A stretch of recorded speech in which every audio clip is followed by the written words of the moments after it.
I'm Mendy Stoll. Welcome to the Sweet Seat. I'm here with Jamie Vandenberg of Gather Vacations, and I can't wait for you to hear her story. And I want to talk about her as a leader because I really love her leadership style, and I want you guys to hear her journey and where she's sitting today and all about Gather Vacations. So welcome, Jamie. Thank you for joining. Of course. Thank you. Thank you so much for having me. We had such a nice conversation prior, and what stood out to me was your journey and your leadership. So I don't even know that you would think of it that way other than just how you are. But would you give us your story of who you are personally in your career journey and where you are today? Sure. Absolutely. So I guess career wise, I ended up in hospitality very by accident. This was not really an intentional thing. I had been studying psychology at Colorado State and got the opportunity to do a work exchange at a little eco resort on St. John in the US Virgin Islands. And I was only supposed to be gone for a month and I stayed for years. I kind of got there and was like, wait a minute, I think this is what I like to do. And so I started I can say I was 21. So that would have been just a canon event in my life in terms of my career and who I would kind of turn out to be and the things that I would value. And so I worked there. They had a little general store that I worked at, and I worked in the housekeeping department. I was the assistant manager in housekeeping, and I also cleaned rooms. So every morning I would make a list, of rooms to clean. I would do it myself, and then I'd also be kind of in the management space. And so that's where I kind of started the hospitality thing. I said, hey, I like this. I really like people that are on vacation. I like to talk to them about what I love about this island. Let me tell you, how much I love it. And obviously I'm extroverted and I'm a people person, and I really just loved that. And it was really interesting because we lived on property, right? So it was about 45 staff members. It was kind of like summer camp meets we all live in the little eco tents ourselves, in a separate section from the guests. And so what that meant is that we lived among our guests, right? So if I'm in line at the kitchen for breakfast, so is the person whose tent I cleaned yesterday. And so is the person who my friend checked in, 2 days ago. And so it gave us a real sense of just perpetual hospitality. It's just how we kind of lived because we kind of had to. And we're all 20 somethings trying to enjoy living in the Caribbean, but we're also we have a job to do and we have guests that we need to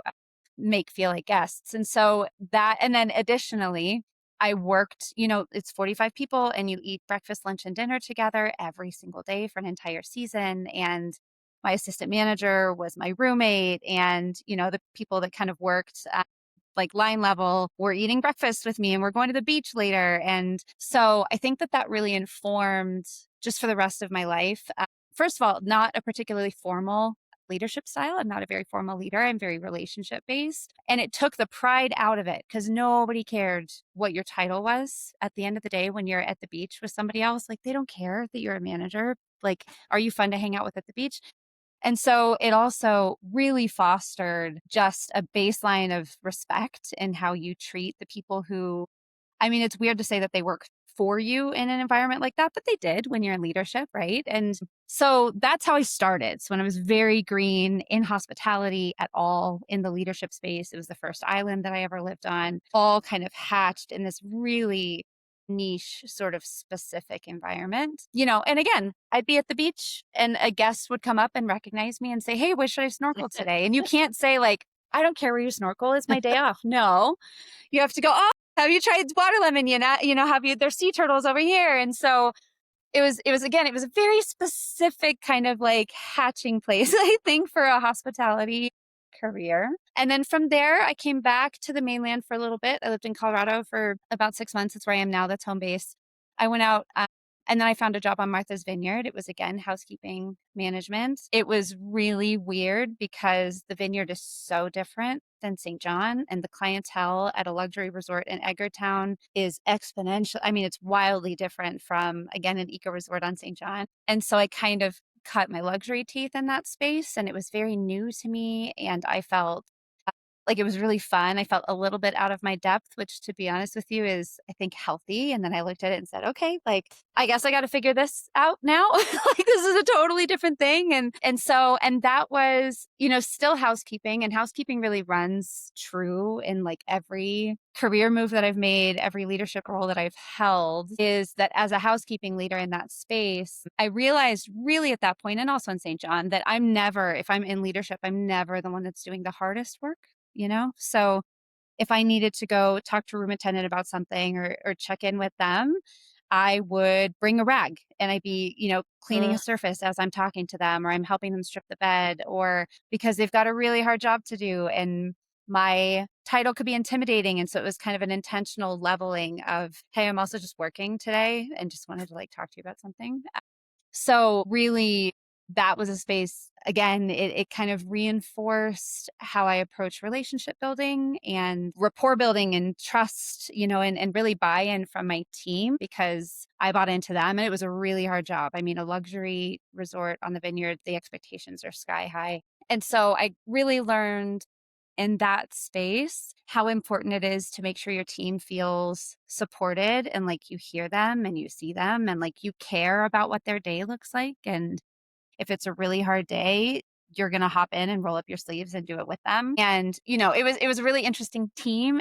They were mostly J1s from different places in Eastern Europe, which was also really interesting and humbling. Like, you're talking to people from all these different backgrounds. And so I did that for a season. I think I was on the vineyard for 8 or 9 months. Came back to Colorado for a minute and then went back to St. John. I ran the store. There was the general store. Missed housekeeping the whole time, but I ran the store while I was there. So I was there for another 3.5 years. So I did total about 6 years on St. John, and then decided to leave St. John. I kind of felt like I was stagnating, and I realized that, I don't know, islands have a way of telling you when yeah, it's time to go. they do. And so it was like, hey, thank you so much, but it's time for you to move on. So then I came back to Colorado and I lived in Denver in the city. I'd never lived in a city before. I thought it was very temporary. I assumed that I would be finding some other island somewhere and hopping. But I got into city hotels. And so I started at a DoubleTree. It's called the Curtis Hotel in Denver, again in housekeeping, which was just my first and truest love.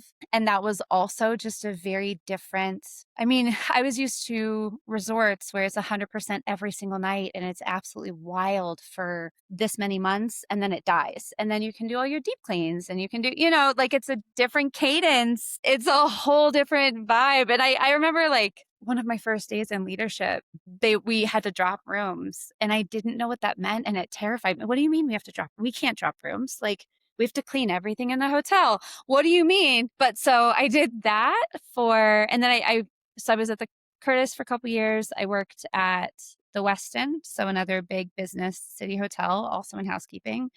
And then I worked at the Art Hotel in Denver. So that was kind of a housekeeping manager to assistant director to director of housekeeping career line. So I was in the city for about 5 years. Also very humbling, also a very international staff. And I really love hearing their stories. I love to travel. And so I mean, again, I think like every step, I've had this sense of truly valuing the people that I work with. It doesn't feel like they're working for me, like I'm working with them. And I am interested in them as people and genuinely like, tell me your story. Like, you came here from Ghana. Oh my gosh, tell me all about that, right? Like, and humbling also. And so I loved every team that I worked with. I got very close. I still speak with a number of them. I got very close to the teammates that I work with. And again, just the housekeepers themselves, right? Like the ones kind of doing the work, and loved it really desperately. And then I had the opportunity to move to Kauai.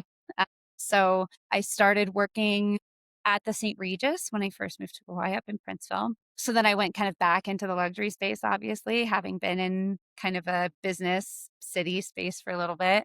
The St. Regis is just a lesson in service and, like, what we talked about, that anticipatory service. And, if it's somebody's birthday and they check into that hotel, everyone knows. The housekeeper knows, the butler knows, the engineering guy who's going to come change your light bulb knows. Every person has an understanding of what that guest is there for. And so that was really interesting to me, just seeing how they do that.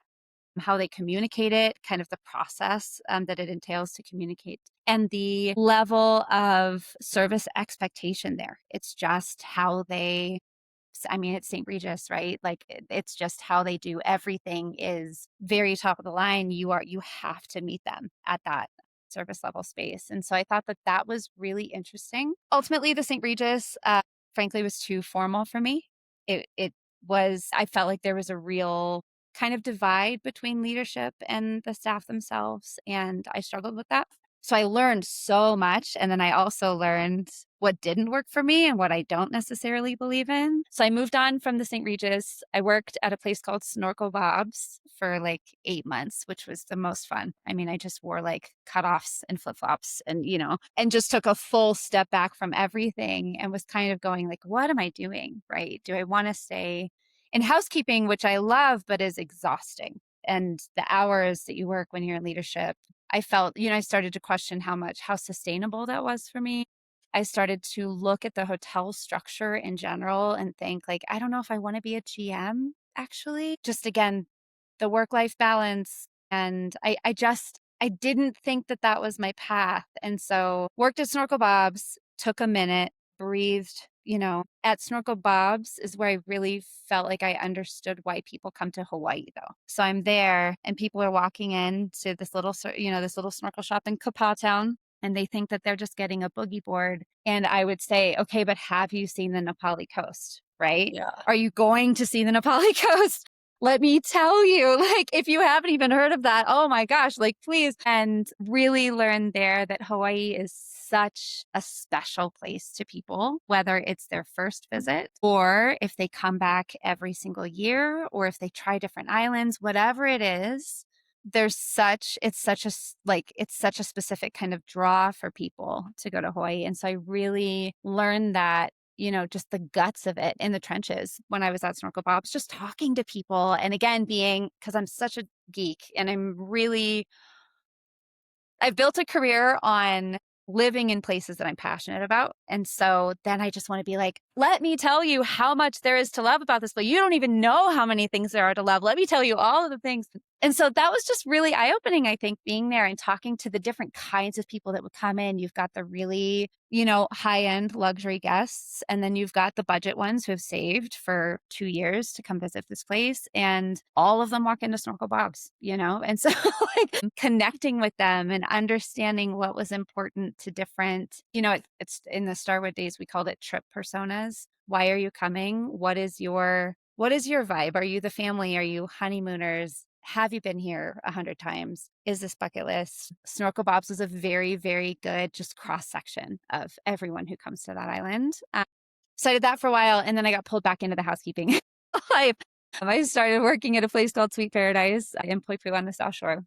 It's a vacation rental company, and back in the housekeeping world, I kind of took over their housekeeping operations for a little while, and that was same kind of thing. I mean, just a real class, and also what I kind of learned from Sweet Paradise is the owners, the people that own the vacation rentals, they have their own passions about Hawaii. They have their own draw to that island, and it was very owner. I mean, it was guest centric, obviously, but also very owner centric. So just kind of a different, like a shifted, Mm-hmm.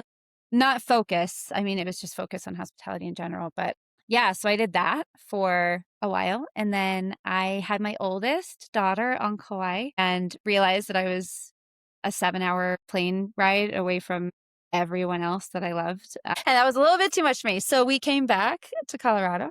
And then I had kind of an interesting, I was a stay-at-home mom for my oldest for about 3 years. And then through COVID, and then was in a position to like have to re-enter the workforce. And I just didn't know. Because it's funny, I feel like on paper, my career looks linear, but it didn't feel that way at all. It felt like I was all over the place and I was just like, yeah, this island sounds cool. I guess I'll just move there. And I didn't really realize the hospitality thread. I don't think myself. I think I just was kind of young and having fun for a long time. And so then I started working at Evolve. So we talked about Egan and Eric Boyle. And when I started at Evolve, I'd been out of the game for a couple years and was not going to be able to re-enter hospitality in a leadership place probably.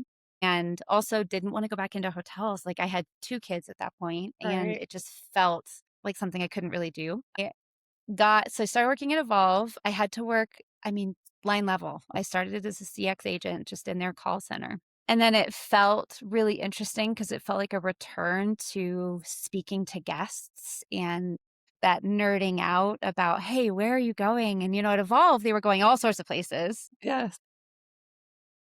And it was just really fun to talk to them. And so I did that. I was just I don't want to say just a CS agent. That's not fair. But I was a CS agent for 6 months and then an opportunity to work for Boyle and join their partner development team as a manager came up. And I remember being like, there's no way. Like, I haven't been in management for 3 years. And what am I going to hop from like line level to a manager role? Like, there's no way. But it turns out that that career was linear and that, you know, their partner development team sources housekeeping professionals and property managers and stuff like that for their homes. And so, yeah, so then I did that at Evolve I think I was with Evolve for 3 years and then was part of the layoffs that they experienced a couple years ago and felt again in this space of like, well, what am I going to do now? There aren't a wealth of property management companies in Colorado Springs to go to. And I thought I was going to have to go back to hotels. And then I ended up, yeah, I saw the role that I'm in now on Better Talent. And I reached out to my now boss, Chris, and said, hey, I know this is bold, but you should definitely hire me for this role. Like, I know that my experience is housekeeping. I get it. I know what my experience says, but trust Right. me. And so, yeah, so now I'm the director of guest experience at Gather. I am the first person to sit in this role. They created it, and I was the first person to get in there. So it's been really fun to see that all of the things in my career led me to a pretty specific place. Gather. We have properties in Washington and California, but most of our properties are in Hawaii. And so to be able to kind of put to use what I understand about people who travel to Hawaii and their motivations and what is meaningful to them, and then also bring in just the hyper organization and efficiency of the housekeeping world and have those kind of hold hands in this space has been really interesting and really fun. There was a couple things that stood out, and one was you had talked about in the first job in the Caribbean what the manager had said to you about Mm, the view you need to have with guests, and I thought that was such a great lesson for people in hospitality.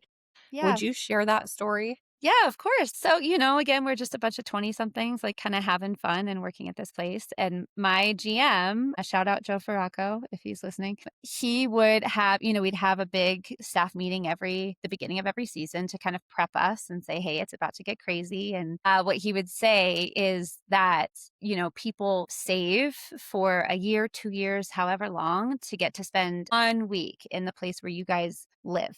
So, I get it. For you, it's just where you do your laundry and you have your coffee in the morning. But for these guests, this is a really big deal. And so move through this world and move through the season with that in mind. Just it's part of the ethos. It's how we kind of operate in everything that we do. I thought that was so important because I do think that sometimes that perspective can be lost. And if people are understanding, wow, this could be a really special moment for people.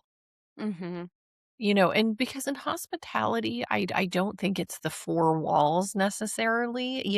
There's a lot of properties that are beautiful or average, and those aren't typically the things you remember. You might say, "Oh, it's a nice hotel," but you remember like we were in Chicago and it was freezing and we lost a scarf and the concierge ordered a scarf for us. And we never forgot that. So Hmm. that endeared us to that property, and whenever we go back to Chicago, we stay there, and Yes, it's the people that make your experience. It's not the 4 walls per se. So I that's right. love that he gave you that lesson early in hospitality of having the perspective that it's normal for you guys to be here, this is where you're living, but it could be very special for people. And you also told a great story, at Gather Vacations, which I think just illustrates your leadership of you were reaching out to people that you were new and you were reaching out Yeah. to the because you're not just overseeing housekeeping in this role, you're actually overseeing a lot of things in this role. And one of them happens to be housekeeping. And you were talking about reaching out to people and somebody said to you, Yeah, so not housekeeping. So just to clarify, Okay. my role, I do the concierge team and then the guest support team. Okay. So the way the gather works, yeah, I thought housekeeping you was had the rest of housekeeping my in whole there life. too. Okay.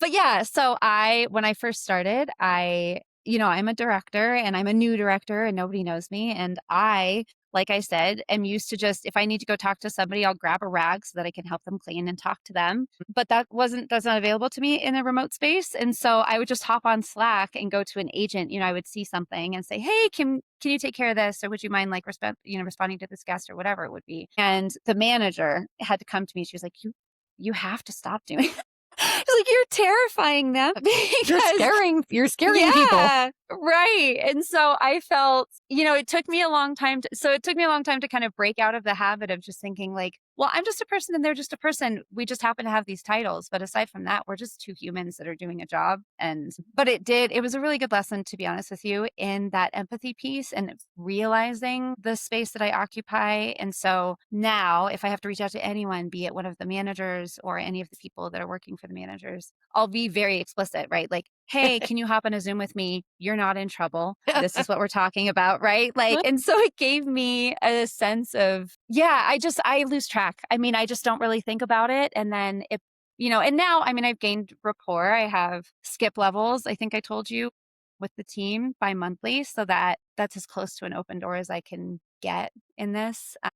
And it's just a time for them to I say like, "Hey, does anything annoy you about your day? And if I can fix it, let me fix it. And if I can't, then I'll talk to you about it." And have that respect for them as not just cogs, but like people who are invested in what they're doing and invested. And, we talk about where Gather is going and we talk about things that we discuss in the leadership calls in terms of focus and, what we're kind of looking at for the next year. We talk about my OKRs so that they understand Mm. what we're all working towards because yeah, I mean, it's just they are wonderful. They're very good at their jobs, but they're only going to be better in this space and connect with guests better if they feel like they're truly supportive and not performatively, but like, hey, I'm here, talk to me, and I'm not scary. And if you ever have anything, I want to set it up so if they ever have anything that they feel like they want to come to somebody with, that they've got somebody that they feel comfortable with. And Yeah. I think, yeah, and I think what that was to me is it's just a testament to your leadership style. It kind of made me laugh when you said, they told me, stop doing that. You're scaring people. And, it's because you have such leadership truly is the head servant, really. And when you understand that you don't see titles, you understand your job is to go first, your job is to have vision, to lead, but you also don't think anything about just reaching directly to someone and Yeah. saying, "Hey," you know, and I thought that was such a good illustration because in a lot of organizations that the reason it scares people is because the person at the top only reaches out when there's a problem. And Yes. so the good leaders have their ear to the ground. They're in the trenches, which is what you're saying. Like, hey, I would just previously just pick up a rag and start cleaning with them and talking to them. And what that does is it really demonstrates to them, I'm in this with you. And I have no ego about getting in the trenches and doing what needs to be done. And I see you, which in turn, when people see, felt, and heard, they become a lot happier. Their performance goes up significantly, which then in turn translates to the guest experience. Hmm. People often start with a guest, and I think you have to start with the people helping the guest because Yes. I can always tell the minute whether I'm in a restaurant or a hotel, I can tell if there's good leadership or not. And the reason I can tell is because the employees have been there a long time, they're happy, Hmm. they're cohesive, and my experience as the guest is amazing. And so I think your style of leadership is so wonderful, and I think that I think there's more need to have more leaders like that. And you said I wasn't linear, and I said no, not necessarily, but you had a thread. And you said I didn't think after 6 months I would be promoted, but I think skill sets transfer. I think people Hmm. recognize talent. And I think people recognize when somebody's a leader. And so that never went away for you. You were thinking timeline and they were thinking, I see you. And so Yeah, I think that's the difference. You were thinking, well, I haven't done it in a while and I wasn't exactly doing this, but skill sets transfer. And true. so I love that they identified you and your skill set and put you in a role to really make even more of an impact. They didn't let you sit in a role where you weren't having the opportunity to impact as at the level you could. And so I love that Yeah. they noticed that. But we talked about I worked with those guys a long time ago, Yeah. and I've known them for a long time, and I think they're very good about identifying talent, generally speaking. So I love your story, and I love that you've gotten to get into the gather vacations. I think their leadership sounds very interesting. Would you share with me about Gather's vacations leadership and their clients and the guest experience? And the reason I'm asking this is I think that most people have no idea what it takes to run the Mm, hospitality world. And so I think they don't realize it starts with culture. I don't think they realize in our conversation, I got the distinct feeling that the leadership was very unique at Gather Vacations. yeah. So I think it is. I think it's what I would say in terms of what makes them the most unique based on kind of my work history and what else I've done is the intentionality with which they move forward with things. So that's hiring and, you know, kind of property managers that we partner with. And there's, it's not just a space of like, let's just grab everything and, whatever, like we'll figure it out later. There's an intentionality in the way that they do things. I think particularly in my experience when it comes to the team that they hire and the people that they bring on. So I think that is, I mean, like you said, that's really where it starts is making sure that you've got the right people in place. And I think that they do. And I think that they do that very on purpose. And then they then trust that they have the people in the right space. Right. So, like for me, having worked in Marriott's, having worked in gigantic spaces where like nobody's going to change anything about how hotels do housekeeping. Not really, not like meaningfully, right? Like, and if you have an idea, it's like, okay, cool, let's send it up the ladder to like 37 different levels. And like, by then it's dissipated. I really appreciate that with Gather, they trust the people that they've hired. And so when those people come to them and say, hey, how about this? Or what if we try this? That it's like, yeah, let's see. Let's do it. Let's see how it works. And that is so empowering. And I think that's something, I feel empowered by that. And therefore, I can pass empowerment down to my team, right? So we're talking top kind of all the way down. So yeah, and Gather itself is a really interesting structure. We partner with property managers, so we seek out property manager. If I dip into saying PM, it's nomenclature. I'm so sorry. But we partner with property managers who are just the top of their game and the best at what they do in all of our markets. Again, Hawaii and then also Washington and California. And so that is also very intentional, right? So then we partner with them and we trust them to do their work on the ground the way that they have been doing their work on the ground, right? You guys are at the top of your game. You know what you're doing. You're the experts in your neighborhood, on your island, in your homes, with your homeowners. And we can help you facilitate and just put them in a position to really succeed on the ground. So it's a real partnership. They trust us with a lot. They trust us with a lot of their guest experience stuff, their concierge items, all of this, trust accounting, booking and marketing, all of that stuff. And then we trust them with the guests that are on the ground.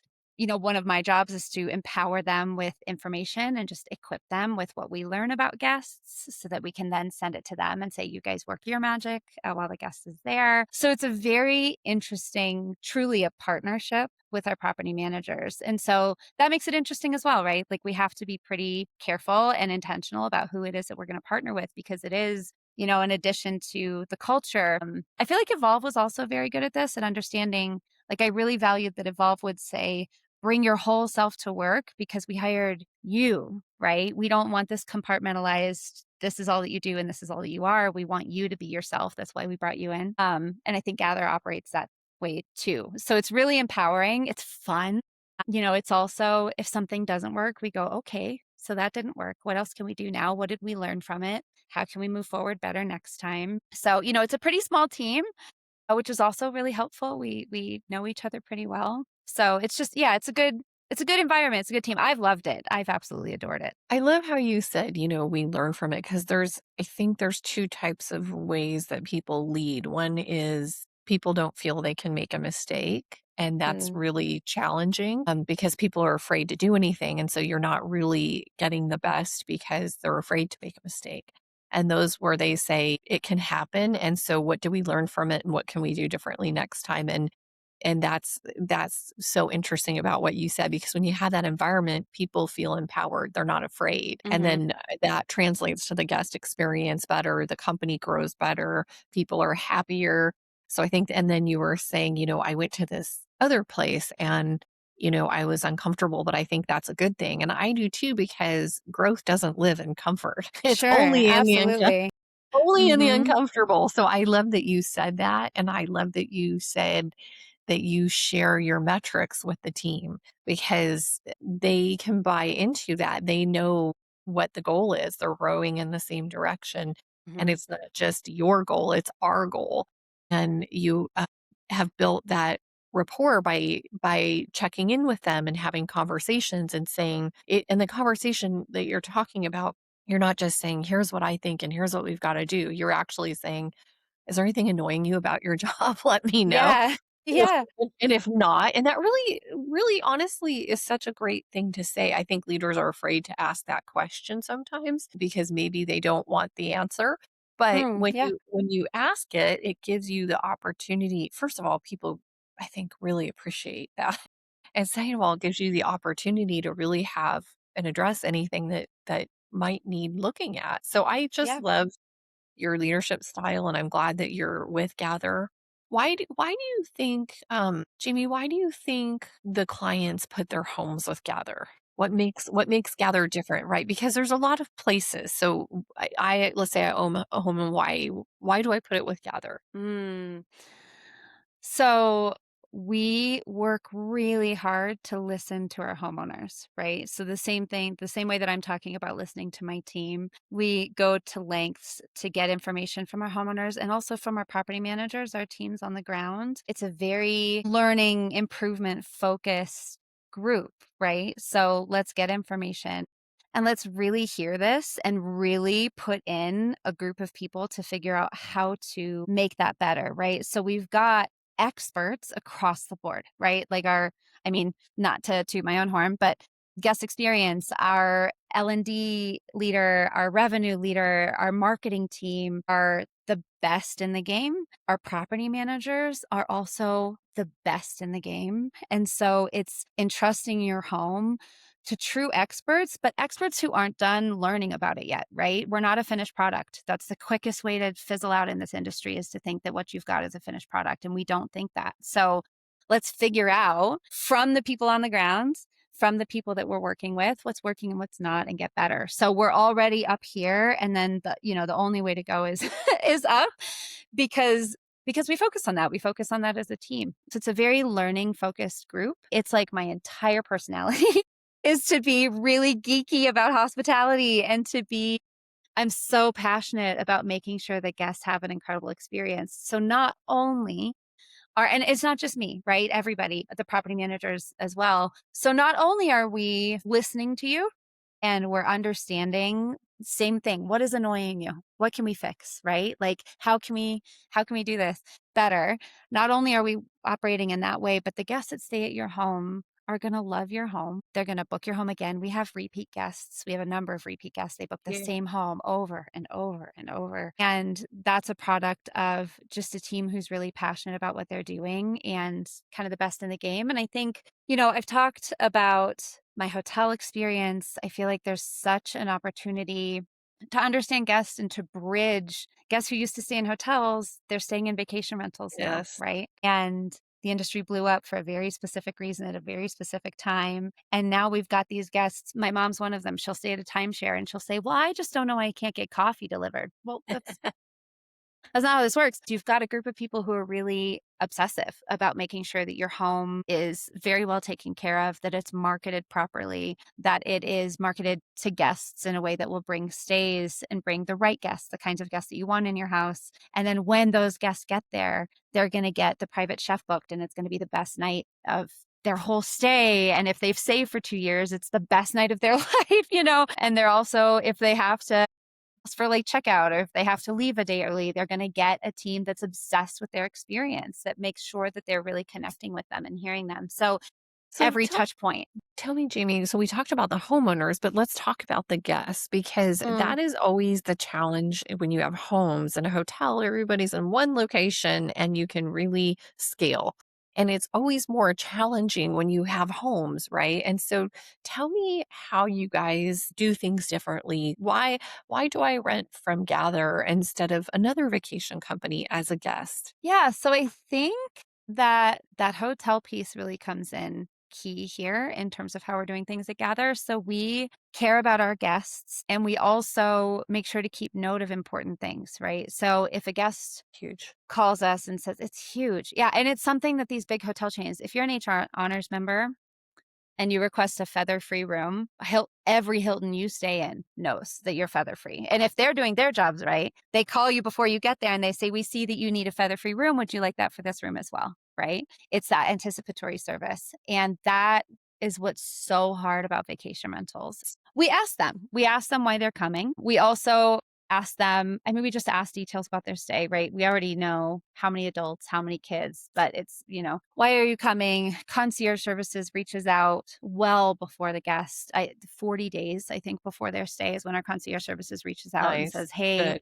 and when they reach out, they're looking at you as a guest. So if you stayed with us before, we know if you were feather free, for instance. We know if you stayed in a home that had construction and that you didn't like that. We know we research your past stays if you're a repeat guest with us so that we understand how to meet you in the best possible place for your current stay. And if you're not a repeat guest, then we just research the information that you've given us as best we can, right? So, and then there's also that I was talking about trip personas earlier. So we talk about that with this team as well, right? So if it's a honeymoon, what is that guest? Who is that guest? Why are they visiting?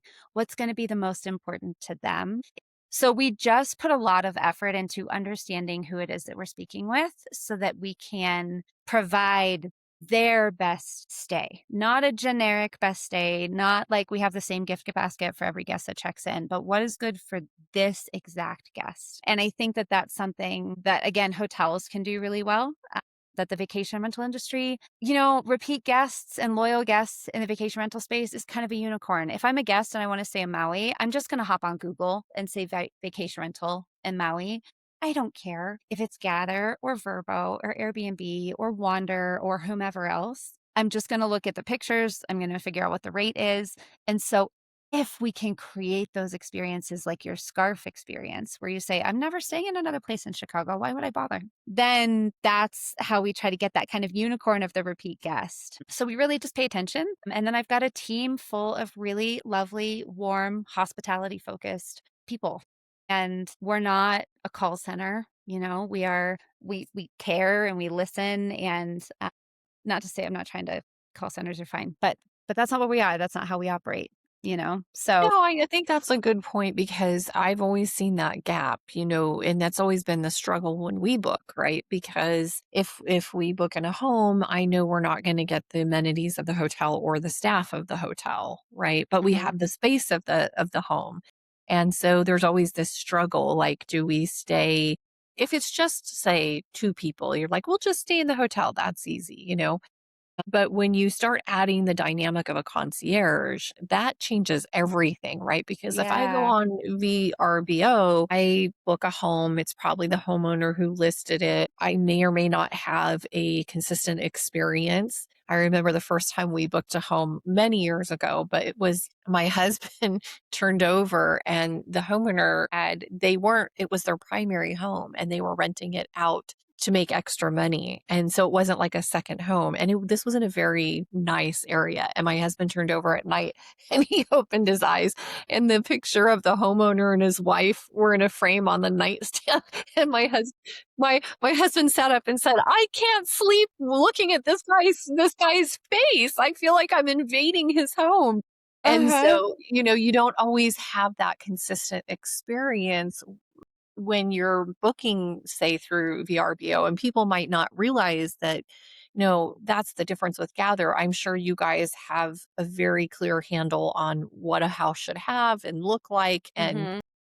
so that the guest comes in and you say to the homeowner, look, we know these are the things that get your home booked the most. These are the things that make Yes. people the happiest. So they can be small things, a coffee maker, right? So to some extent, you're branding, people know what they get. It's when I book the St. Regis, I don't have to guess. I don't even have to see that property book, and it's good because it's branded. And so I think what I'm hearing you say is we kind of have a system that mirrors the hotels in the sense that marries the best of the both worlds, giving them a home space, but also giving them somewhat of a branded experience, and then putting the concierge in, which to me is Mhm. the game changer, right? Because Yes. if I have that, then I know I can get my groceries in the house before I get there, because we've done we've rented homes on business trips, and we land and we've got to make sure let's hurry up and get the luggage and be there. So Mhm. when the groceries are delivered, they're not sitting on the porch, or we land late and they don't deliver that late.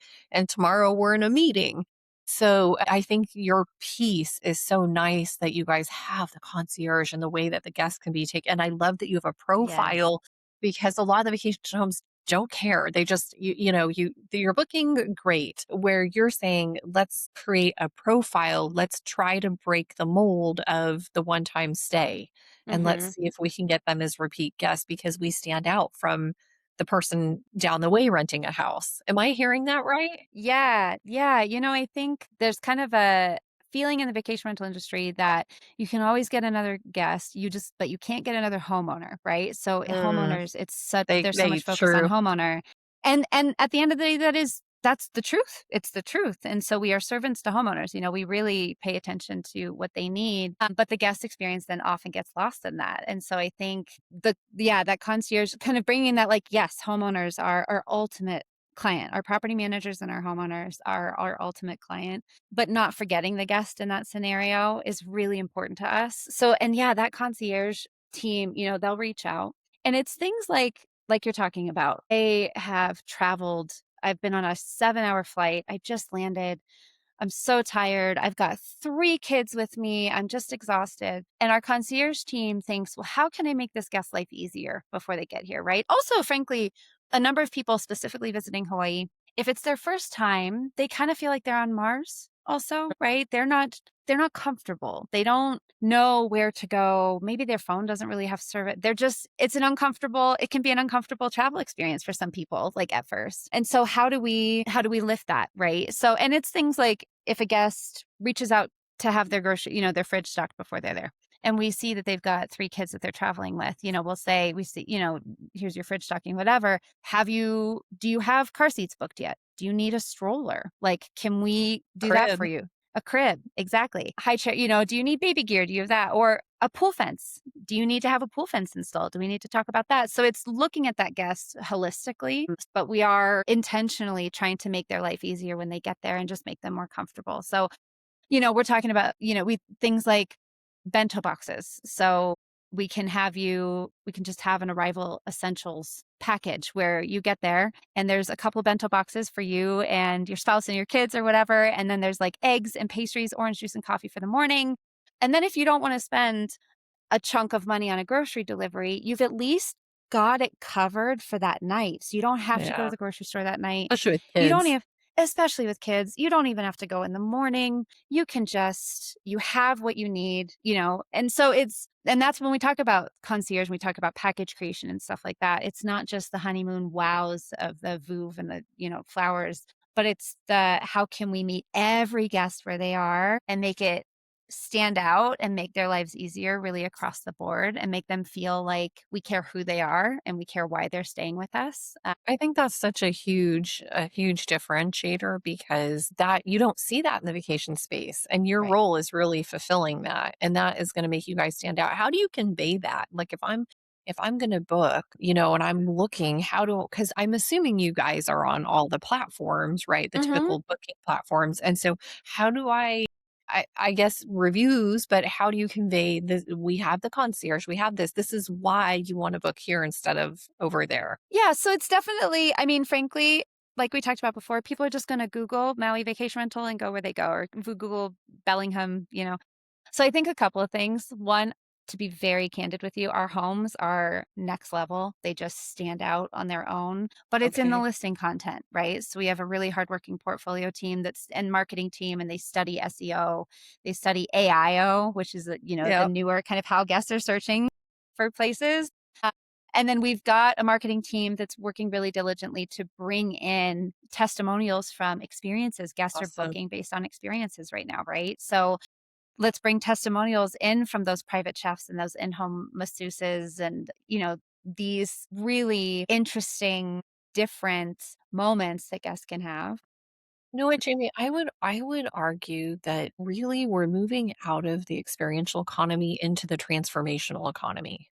And so what That's I interesting. mean yeah, and what I mean by that, and I'm really seeing because I have these conversations all the time, in the space, I'm really seeing these are my clients too on the AI side, Sure, yeah. but I'm really seeing that the best people in the space are seeing this ahead of time, and what I mean by that, so right now I'm working with they're the world's largest owner and operator of private clubs, and they want to do deal acquisition for growth, so I'm gonna help them in that piece through powering it with AI so we can do it at scale and more quickly to lock out competitors. But the point is we were having this conversation and I said to him, "Look, the thing is people don't you guys have golf, for example." I was saying to him, people don't just want to take a golf lesson. They don't want to have the experience. It's no longer about teach me how to golf. It's about make me a better golfer. So Mm, they want the transformation. It's not just the experience, right? Because yeah. so many people are understanding the experience, but how do you have the transformation? And like I'm out in Southern California and we went to Catalina Island for our son's 16th birthday. And frankly, I was like, he asked to go and I thought, oh, I don't really want to go because it's my impression is it's very touristy. I've been once and you get off the boat and there's the town and it's just very touristy. And I Yeah. thought, it's not going to be a relaxing weekend, but that's what he wanted. He for his 16th birthday. I said, okay, great. And what was so surprising is there's the Catalina Island Conservatory and they had an eco tour and we booked it and we saw the backside of the island. And the guide was, I'm not kidding you, fantastic. Probably the top 10 I've ever had in my whole entire life on Catalina Island, right close to our house. Right there. And what he did so well is so the transformation in that piece, and this is what I'm talking about, is the transformation for us is that we would go back to Catalina, that we Mm, actually got off the boat, not a fan of Catalina, and left really enjoying it and saying we would come back. Because there's so many things that happen on that backside of the island that we had no clue about, like they do camping and glamping and they bring you all the stuff and there's biking and there's bird watching with a certificate and there's all these things that you don't see. So I was saying to the CEO of the Catalina Island Conservatory, we ran into him and I said, "Look, I have to tell you, I was transformed in this experience and the transformation is I'm actually going to come back and now I'm going to tell everyone, hey, did you know there's a side of Catalina and it was your guide that facilitated that transformation mm, because he was so fantastic." So I think what you're saying is the experiential side, but I am seeing this shift to more of give me a transformation, not just give me an experience.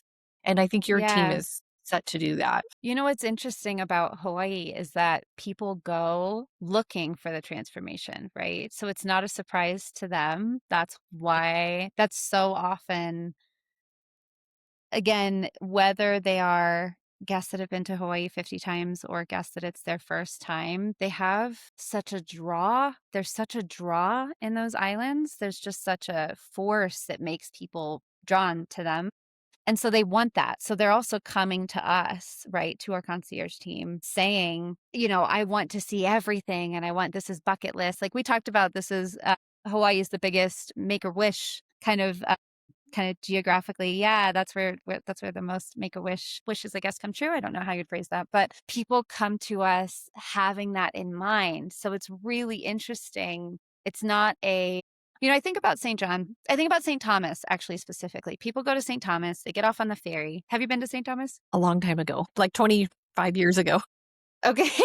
It's probably not that different, but you get off the either the ferry or you get off your cruise ship and you hop off into a place called Yacht Haven Grand, and it's full of duty-free shops, and you do your tour around the duty-free shops, and then you hop back in that boat and you leave, and that's all that you see of St. Thomas, and there's so much more. There's so much more to those islands, to all of them.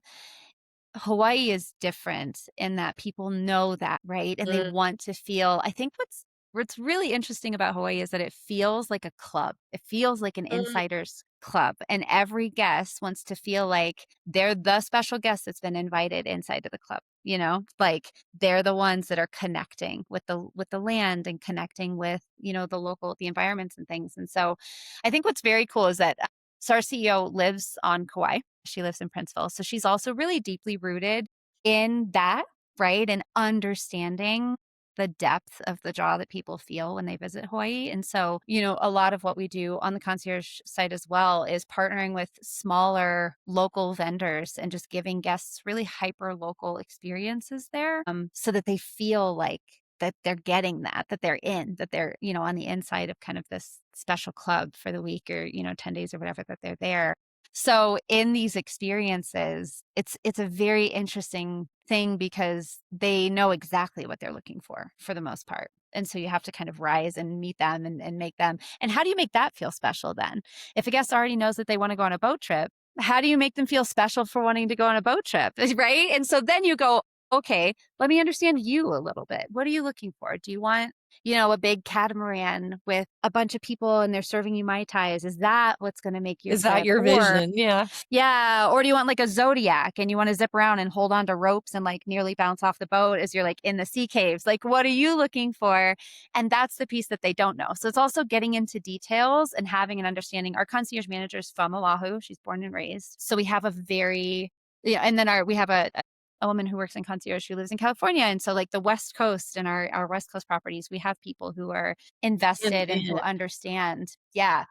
well, I think you gave a really good point, which is you said, what does that mean to you? You want to go on a boat. What does that mean to you? Because that can mean very different things. And if you're trying to Mhm. deliver this really amazing experience, you have to ask the guests. If they say we want to, you can't just assume what one might find interesting of, the Mai Tais on the boat and seeing through the glass and versus, the adventure, like you said, hang on. And I Yeah. remember being in, we were in the south of France and we were staying in Ez and we were going into Monaco. And I said to the concierge, could we please get some lunch? Where would you recommend in Monaco? And he said, oh, there's this little cafe. And I said, we've never been. We kind of want something a little bit more special, but not crazy. And he said, well, because of the boat show, it's really tough to get a reservation. And I said, okay, no problem. And you will just head that way and you call us. And he got us at this. So I realized he didn't understand my definition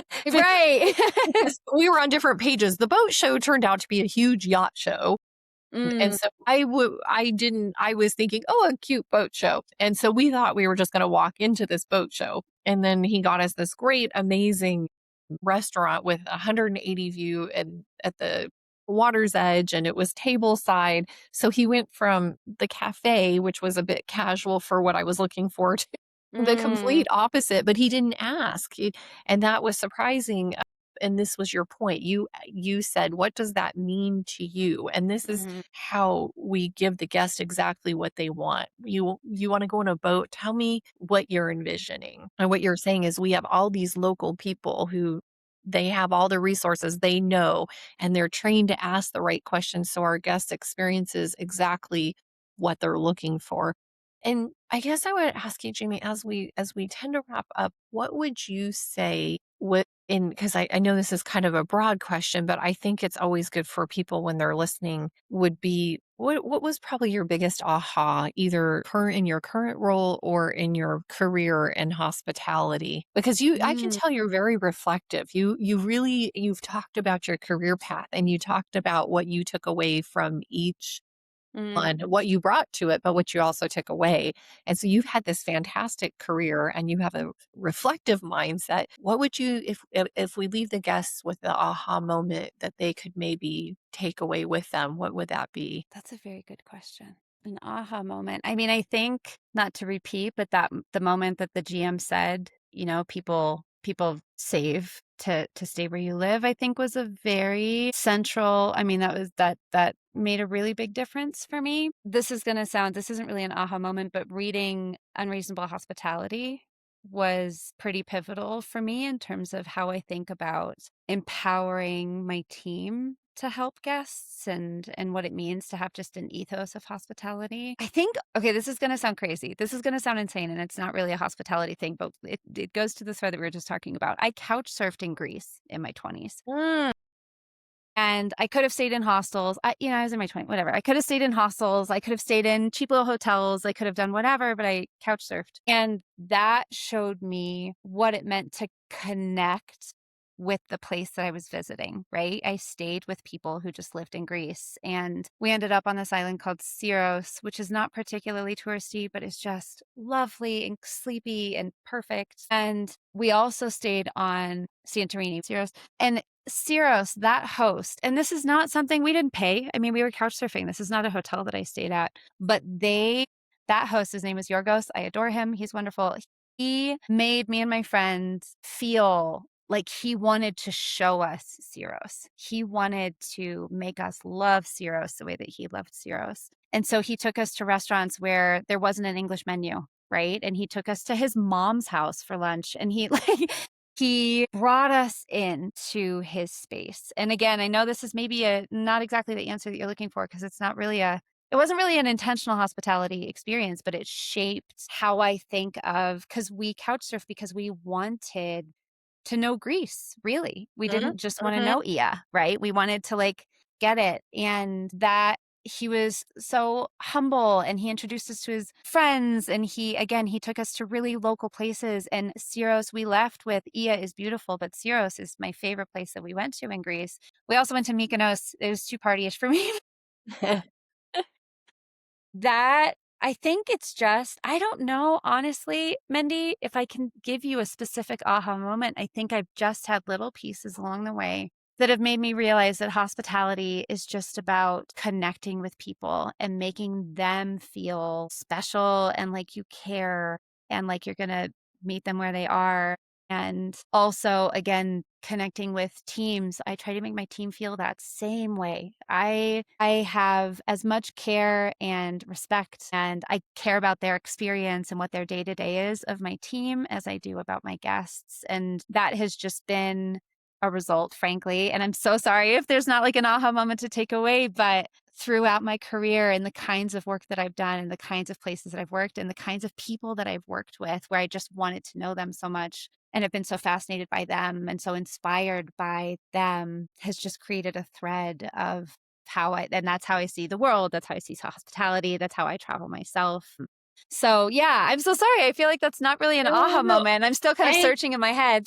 no, I hear what you're saying, which is really people don't remember what you said, they remember how you made them feel. Hmm. And that's really what you're saying is that's what I took away from even though I wasn't in the hospitality workplace when I was couch surfing, I realized that that was the piece to take into the hospitality world. And that is an aha because that's so true. There's whenever we travel, I always say to whoever, take me somewhere where the locals go that when I walk in, they're going to look at me like, what are you doing here?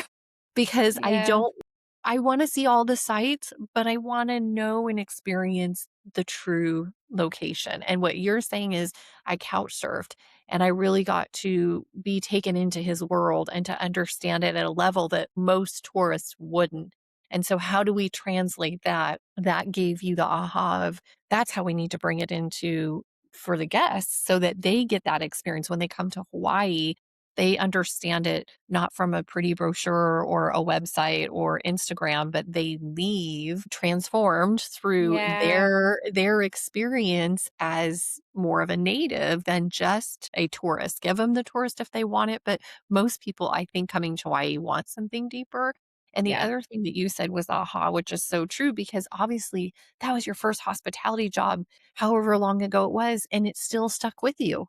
that Mhm. Yep. lesson, and it is an aha because truthfully, Mhm. you're right. I think people can become it becomes routine for people sometimes working in hospitality. This guest is here, they need this, they need that, and if you can keep the hat on that, some people may have really worked for 2 years and saved for this trip, which is probably, maybe they've never been here. Maybe this is an anniversary trip. Maybe it's the most special trip they've ever taken. And we in hospitality get the privilege of being part of that story. Yes. And so how do we make sure we write them a good story? And Yes. that's our job, right? That's our job is Yeah. to help them and facilitate them. And when you said the book Unreasonable Hospitality, I think everybody who's in hospitality should have to read that book. Everybody. Yes. It's so good. So, thank you for sharing that. I thought that Yeah. was awesome, Jamie. I did so as you're talking, I actually there is one thing. There's one moment that I can think of that I wanna I'm so sorry to keep extending this. No, please.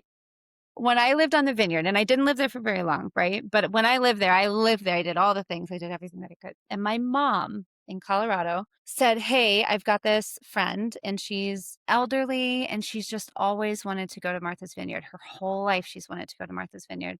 And she was like, can you tell her, give her recommendations, right? Tell her what to do." And I had this moment of I can make this woman the best. Like, she was gonna spend, like, 2 days. Like, she was asking about if she could like, there's a ferry, she was just gonna go there for a ferry. She wasn't gonna stay there or anything like that, but I was like so I dug in my brain and I thought, "What can I do that's not just super local," right? She doesn't need to go to the dive bars, but, like, what can I do? And I sat down, and it was so fun for me to sit and create a day itinerary. This is where you start your morning. This is the beach that you go to. This is where you should have lunch. This is where you should shop in Edgartown. This is where to see the sunset with Larson's Fish Market. This is start to finish what I would think is the idyllic, you've done everything, kind of vineyard day. And I had so much fun doing that. And all I could think was, oh my gosh, this woman, like, I'm going to give her the best day. And then I give this to my mom, complete with pictures of all the things. I did this whole itinerary and I was like, listen, she can do whatever she wants. But if it was me, these are exactly. And then my mom, she went and my mom called me afterwards and she said she did every single thing, like to your exact itinerary. She did the entire thing. And that she was in tears telling my mom about what a perfect day. And she dreamt about the vineyard her whole life since she was a little girl. And I was able to do that for her, and it was just so strangely again, this is how I know I'm, like, true through and through hospitality geek. It just felt so special to me that I could do that for her and that I could share with her what I loved about the place that I was living, give her a little bit of the insider stuff, also a little bit of the tourist stuff because it's a vineyard, then you're gonna go to the People are Black Dog, coming. like, Yeah, sure. and I think that was an aha, learning how deeply that affected that woman. I didn't even know her. I never spoke to her, but she was in tears telling my mom about what a phenomenal day she had. And I just thought, like you said, what a privilege that I was able to do that for somebody. And like, what a lucky position to be in to be able to give guests these experiences and make an impact. And, we can talk about how beneficial that is in a business sense and repeat guests and direct bookings and all of that. That's all very important. But the guts of it is that we are just creating experiences for people that they maybe have dreamed about and or not even known to dream about. And we can just take them there. And I love that. I love that desperately. So that was a meaningful I think hospitality moment for me as I'm trying to think of it. Thank you for sharing that. I loved getting this time with you. I appreciate you coming on and spending is there anything you wanna I think we've covered a lot. Is there anything else you wanna share before we wrap up? No, I think just I'm really excited about, as a Gather Vacations plug about what we're doing there and that the leadership team is like, yes, run with how you want to connect with guests. And I just really think that we're doing something special for guests, both in our mainland markets and in Hawaii, just across the board. And it feels really good. And I just hope that guests understand that, right? And that they want to book with us and that when they do, that they really feel how much we care about it. You're passionate about it, and that's gonna come through, and you're gonna put people on your team that are like that, so I Mhm. have no doubt that the guests are gonna appreciate to you, I can tell this is not a job, it's you're deeply connected to it, deeply thoughtful around it. So I'm quite certain that if I'm ever a guest of Gather or anyone's ever a guest of Gather, they're going to have a good experience if you have any say about it. So Yes, yes, absolutely. so Yes. I'm glad to hear that. Yeah, I do appreciate it too. Thank you for coming on.